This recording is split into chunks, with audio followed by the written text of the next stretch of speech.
नमस्कार sir, Ram Ram sir. आज आपके वास्ते एक और नई वीडियो लेके आए हम। मैं हूं परसाराम ढाका, आप देख रहे हो PRD 1 राजस्थान।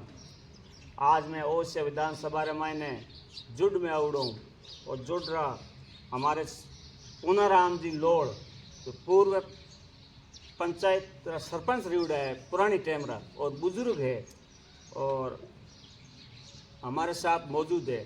कुछ पहले सरपंच रिया तो बी टाइम सरपंच रही कहीं ही मतलब है के टाइम का सरपंच आ बी टाइम केड़ी स्थिति बी टाइम आपन झारखंड जानकारी बतावला।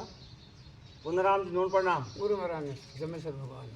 पुनाराम जी सब पहला आपको बैकग्राउंड बताओ, मतलब आप राजनीति में क्या आया, सरपंच रहने को भाई जनता आशीर्वाद दियो या के कारण सरपंच मतलब आप आया फील्ड में उतरा, इन बारे में आप बताओ। मैं पढ़ाई कर रहा था पहले यहाँ पर स्कूल नहीं थी शुरू में, कुछ समय के लिए लोट पढ़ा, उसके बाद में वापस मथाना आया, मथानिया पढ़ा। 9वीं 10वीं पास करने के बाद हमारे नरेंद्र सिंह भाटी से संपर्क हो गया। नरेंद्र सिंह जी भाटी से? हाँ। कुछ समय पढ़ाई छोड़ दी, कुछ समय के लिए उनके साथ गया, दिल्ली नैनीताल माउंट आबू उनके साथ घूमते थे। मतलब आप नरेंद्र सिंह भाटी के साथ ही घूमते उठते बैठते फिरते? हाँ। मेरे राजनीतिक गुरु वही थे स्टार्टिंग में। अच्छा। हमें वो अच्छे लगे, जातिवाद नहीं करते थे, अच्छे पढ़े लिखे हुए थे, उनकी भाषा सभ्य थी, गलत काम नहीं करते थे। और हमारे क्षेत्र में जाट लोग नरेंद्र सिंह भाटी को वोट देते थे, पहले ऐसे आदमी थे वो। अच्छा, ओसिया की जनता नरेंद्र सिंह भाटी को वोट देते थे। अब जाटों राजपूतों की अभी जातिवाद हो गया, उस टाइम नरेंद्र सिंह भाटी ने जाटों से वोट लिए थे सारे ही। उस टाइम जातिवाद नहीं था? हाँ, हमारे यहाँ पर अनूत राम जी कड़वासरा बहुत अच्छे बड़े किसान हैं, माना राम जी उड़े पूर्व ये बड़े बड़े थे, जाटों के राजघराना हमारे क्षेत्र में। मोटे किसान अवैध धंधे नहीं थे, खेती पे थे, वो लोग भाटी के साथ जुड़े हुए थे, वो नरेंद्र सिंह भाटी को वोट देते थे। ऐसे बहुत अच्छे आदमी थे। अब तो जातिवाद हो गई। मैं पुनाराम जी एक बात आपने पूछो कि आप जो बी पीरियड में 5 साल को सरपंच कार्यकाल कैसा रहा? बहुत अच्छा रहा मेरा तो।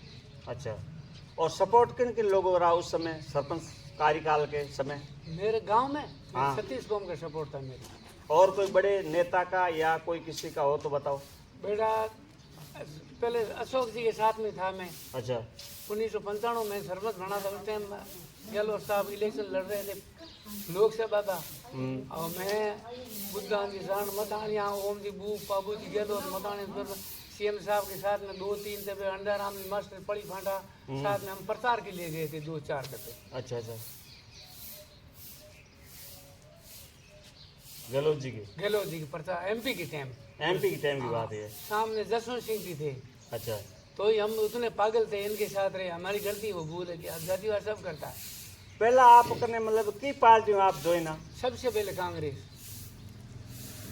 अब की पार्टी में बिलोंग करो? अब भारतीय जनता पार्टी। तो आपने कांग्रेस क्यों छोड़ी? छोड़ने का क्या कारण हो? हमें इसलिए छोड़ी कि एक तो भाटी जैसा आदमी नहीं मिला।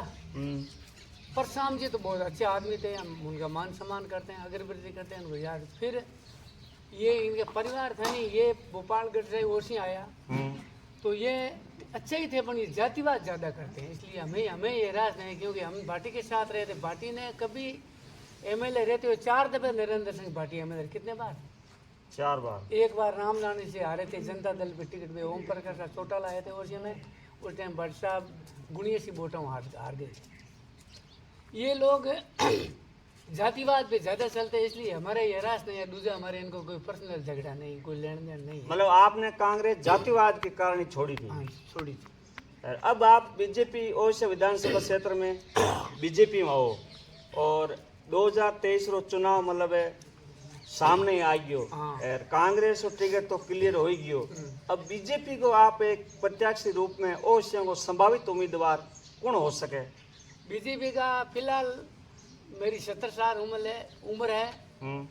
मेरे हिसाब से तो भेराराम सियोड़ अच्छे हैं, वो जीत पाते हैं। अच्छा। बाकी ये है महेंद्र सिंह भाटी भी अपना दावा रखते हैं, एक मंडा रामनिवास वो रखते हैं, शंभू सिंह जी रखते हैं। इन सबों में भेराराम सियोड़ जीत सकते हैं और दिव्य को हरा सकते हैं। बाकी मेरे हिसाब से मुश्किल है। अगर इन राजपूत लोभी को शंभू सिंह से तो फिर भी ठीक है, और महेंद्र सिंह जो अगर टिकट मिल जाए तो जाटों के पीछे से 1000 वोट है, सब वो एक हो जाएंगे और फिर यही हारेगा।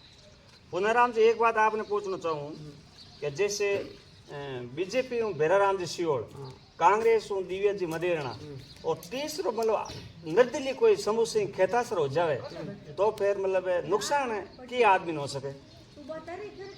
80% तो दिव्या मदेरणा जीत सकती है। अच्छा, निर्दलीय होने पर दिव्या मदेरणा जीत सकती है। हाँ, अच्छा, क्योंकि वोट राजपूत लोभी के वोट 40,000 मायने रखते हैं। वो वोट अपने जाति के लोग दे देंगे ना, ये दिव्या को ये लोग जीते रहे। पहले ही महेंद्र सिंह ने इनको जीता ही थी दिव्या को, और वो हारती।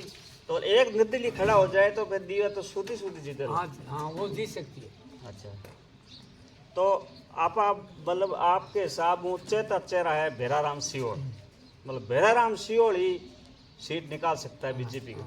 अब अपन जैसे बात की जाए ओसे विधानसभा री, ओसे विधानसभा मौजूदा विधायक दिव्या जी मदेरणा और दिव्या जी अपने ओसे आप क्षेत्र में कहीं कहीं विकास करे हो के विकास की दृष्टि में देखी जाए तो आप बताओ उसके बारे में। विकास की बात है, अब हमें एक रोड दी है जुट से खुडियाड़ा, वही लफड़े में पड़ी है, आपस में पार्टीबाजी से विरोध हो गया। जो रास्ता कटा हुआ है वो रास्ता दिव्या के समर्थक होगा। किसका? दिव्या जी के समर्थक का। वो दिव्या जी दूसरी जगह कराना चाहती, जिसकी जमीन कटी नहीं, इनके जो गैर है नहीं उनके वहाँ कर दो। उन्होंने वहाँ कर नहीं दी, वो एप्लीकेशन लगा दी प्रशासन के भी जहाँ रोड कटी है वहाँ करो, दूसरी जगह आप क्यों करते हो? वही रुकी हुई है। बाकी काम हुआ पानी का, उसमें पैसे दिए थे गजेंद्र जी शेखावत ने, जल शक्ति मंत्री ने, इन्होंने कुछ दिया नहीं है। ये तो सूखी राजनीति कर रहे हैं। अच्छा, तू तो एक टगरी मुड होता है नहीं कुंडा, इसके अलावा हमारा गांव डाला नहीं। एक सिर्फ ट्यूबवेल हुई है, वही अपनी बिरादरी लोगों जाटों के पानी पीने के लिए उससे वो कुएं पे पानी पिलाई करते, सिंचाई करते, उसमें गांव को कोई फायदा नहीं। पर्सनल जाटों के घर के आगे रोड के ऊपर सिर्फ 5 घरों के लिए दिव्या मदेरण ट्यूबवेल करे थे। ये अभी सामने आ गया जातिवाद में, पहले कि अभी कह रहा हूँ, अभी लोग ये जातिवाद करते हैं। सतीश कौम के ये नेता नहीं, हमें सतीश कौम का चाहिए। अच्छा, आपको सतीश कौम का नेता भेराराम सियोड़ को मानते हो? हाँ, अब जीतने के बाद भी कोई विरोध नहीं करे, उसी के काम करे, वो नेता है। अच्छा, सपोज मैंने भेराराम को वोट नहीं दिया, ठीक है, अगर मैं भेराराम के पास जाऊँ तो वो काम कर दे, वो ऐसा नेता हमें चाहिए। अच्छा, ऐसा पहले एक भाटी था, उसके बाद में आया ही नहीं है। अच्छा, नरेंद्र सिंह के बाद में ऐसा एमएलए अभी तक लिया, सिर्फ सेकंड भेराराम का भेर जी का नंबर है। ये थे पुनाराम जी, पूर्व सरपंच साहब, जो बहुत पुरानी बात बताई, मतलब बूढ़ा बडेरा पुराना रीति रिवाज के बारे में बतायो और चुनाव के बारे में भी बतायो। जुड एक ऐतिहासिक और विरासत गांव है और पुराना गांव है। मतलब पुनाराम जी बहुत पुराना आदमी है। जुड मतलब आप रो जुड एरियो मतलब ज़्यादा चुनाव के साथ सपोर्ट रही हो। अंतिम प्रश्न है इलेक्शन में। हाँ, इलेक्शन में वो तो एक बार तो भेर जी आगे थे। अच्छा, 100 वोट, दूसरे में शायद 80-85 वोट 100 भेर जी पीछे रह गए थे दोबारा में। कुछ इसे तो छोटे मोटे काम के लिए हो जाते। अगली बार एक और वीडियो लेकर हम हाजिर होंगे, तब तक के नमस्कार।